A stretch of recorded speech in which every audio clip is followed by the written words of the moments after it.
wabarakatuh. Saya Muhammad Asrorul Maulana, mahasiswa Universitas Islam Malang, Prodi Pendidikan Agama Islam. Dalam video kali ini, saya akan menjelaskan tentang materi akidah akhlak menjadi hamba Allah yang berakhlak. Dalam video kali ini, media yang akan saya gunakan yaitu media pembelajaran berbasis aplikasi Android.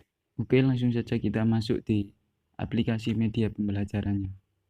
Seperti ini. Kemudian kita klik Start Now. Kemudian kita masuk di menunya. Kita tinggal memilih materi mana yang akan kita jelaskan. Oke, langsung saja kita masuk di materi. Untuk materi yang akan saya jelaskan, yang pertama yaitu pengertian akhlak. Pengertian akhlak. Secara bahasa, kata akhlak berasal dari bahasa Arab al-akhlaq, yang merupakan bentuk jamak dari kata khuluq atau al-khaliq, yang berarti tabiat, budi pekerti, kebiasaan, atau adat. Sedangkan pengertian secara istilah, akhlak adalah suatu keadaan yang melekat pada jiwa manusia, yang melahirkan perbuatan-perbuatan yang mudah tanpa melalui proses pemikiran, pertimbangan, atau penelitian. Jika keadaan atau hal tersebut melahirkan perbuatan yang baik dan terpuji menurut pandangan akal dan hukum Islam, disebut akhlak yang baik. Jika perbuatan yang timbul itu tidak baik, dinamakan akhlak yang buruk. Kemudian kalau sudah, kita pilih menu di pojok kiri bawah ini, yaitu kembali. Kemudian kita kembali ke menu dan memilih menu yang akan kita jelaskan untuk yang kedua, yaitu macam-macam akhlak. Macam-macam akhlak. Akhlak ada dua, yaitu akhlak wad'iyah dan akhlak Islam. Yang pertama, akhlak wad'iyah. Akhlak wad'iyah adalah akhlak atau norma yang mengajarkan kepada manusia dengan berpedoman kepada olah pikir dan pengalaman manusia. Manusia dengan menggunakan akhlaknya berpikir dan bertindak ke arah yang baik dan benar, dengan menjadikan akal sebagai rujukan dalam perbuatan kehidupan sehari-hari. Untuk yang kedua yaitu akhlak Islam. Akhlak Islam atau norma keagamaan adalah akhlak yang mengajarkan akhlak kepada manusia dengan mengambil tuntunan yang telah diberikan Allah Subhanahu wa taala dan Rasulullah SAW dalam Al-Qur'an dan hadis. Adapun ciri-ciri akhlak Islam atau norma keagamaan adalah yang pertama, kebaikannya bersifat mutlak atau al-khairiyah al-mutlaqah, yang artinya yaitu kebaikan yang terkandung dalam akhlak Islam merupakan kebaikan yang murni, baik untuk individu maupun untuk masyarakat di dalam lingkungan, keadaan, waktu, dan tempat apapun. Kemudian yang kedua yaitu kebaikannya bersifat menyeluruh atau al-salahiyah al-ammah, yang artinya yaitu kebaikan yang terkandung di dalamnya merupakan kebaikan untuk seluruh umat manusia di segala zaman dan di setiap tempat. Yang ketiga yaitu tetap dan kontekstual, yang artinya yaitu kebaikan yang terkandung di dalamnya bersifat tetap, tidak berubah oleh perubahan waktu, tempat, atau perubahan kehidupan masyarakat yang lainnya. Kemudian kewajiban yang harus dipatuhi atau al-ilzam al-mustajab, yaitu kebaikan yang terkandung dalam akhlak Islam merupakan hukum yang harus dilaksanakan sehingga ada sanksi hukum tertentu bagi orang-orang yang tidak melaksanakannya.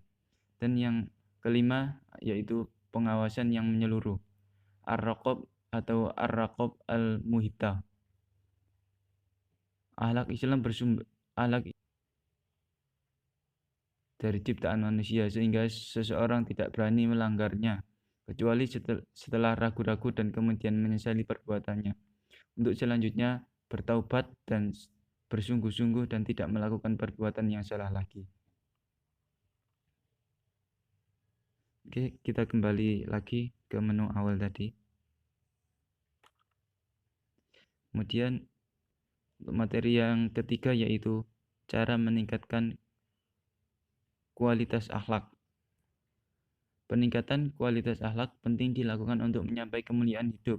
Kualitas akhlak, kemuliaan sudah menjadi tujuan dari diutusnya Nabi Muhammad SAW, sesuai dengan sabdanya yang artinya yaitu, sesungguhnya aku diutus untuk menyempurnakan akhlak yang mulia. Rasulullah SAW sendiri merupakan figur yang ideal dan contoh kepribadian utama yang bisa dijadikan teladan. Dan metode-metode yang bisa digunakan untuk meningkatkan kualitas akhlak antara lain yaitu, yang pertama melalui perumpamaan atau tamsil. Yang kedua yaitu melalui keteladanan atau uswatun hasanah, melalui latihan dan pengalaman, melalui ibroh dan mu'idah. Untuk materi yang terakhir yaitu penerapan peningkatan akhlak. Penerapan peningkatan kualitas akhlak. Setelah mempelajari berbagai metode peningkat kualitas akhlak di atas, hal terpenting yang harus dilakukan selanjutnya adalah bagaimana menggunakan metode-metode tersebut dalam usaha meningkatkan kualitas akhlak dalam kehidupan. Dalam perspektif Islam, anak adalah karunia sekaligus amanah yang diberikan kepada orang tua. Sebagai karunia kelahiran, anak harus disyukuri sebagai nikmat Allah yang dianugerahkan kepada manusia. Sedangkan sebagai amanah, orang tua mempunyai tanggung jawab memelihara amanah tersebut.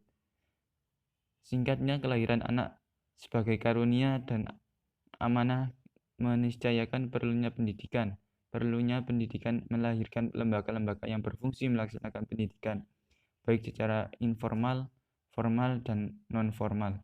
Ketiga lembaga atau lingkungan pendidikan tersebut merupakan tempat yang paling ideal dalam menerapkan metode-metode peningkatan kualitas akhlak. Yang pertama tadi yaitu informal atau lingkungan keluarga. Keluarga adalah lingkungan pendidikan pertama dan utama bagi anak.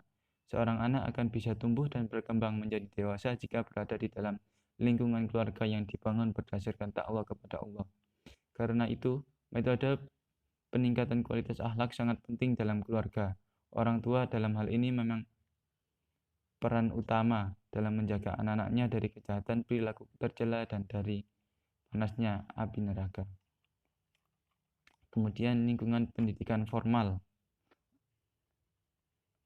Lingkungan sekolah atau madrasah atau tempat belajar yang lain merupakan lingkungan kedua setelah keluarga. Tempat ini sangat penting dalam usaha meningkatkan kualitas akhlak. Banyak kegiatan yang bisa dilakukan melalui aktivitas belajar dan bermain. Sangat berpengaruh dalam ikut membentuk kepribadian anak didik. Tanggung jawab guru sangat besar dalam menerapkan berbagai metode yang tepat agar anak bisa membimbing akhlaknya dan tetap terjaga keimanannya. Kemudian lingkungan masyarakat. Masyarakat Islam memiliki tanggung jawab moral dan membina akhlak. Allah menyuruh masyarakat Islam agar berbuat yang ma'ruf dan mencegah yang mungkar. Terima kasih, itu materi yang bisa saya sampaikan. Kurang lebihnya saya mohon maaf. Wassalamualaikum warahmatullahi wabarakatuh.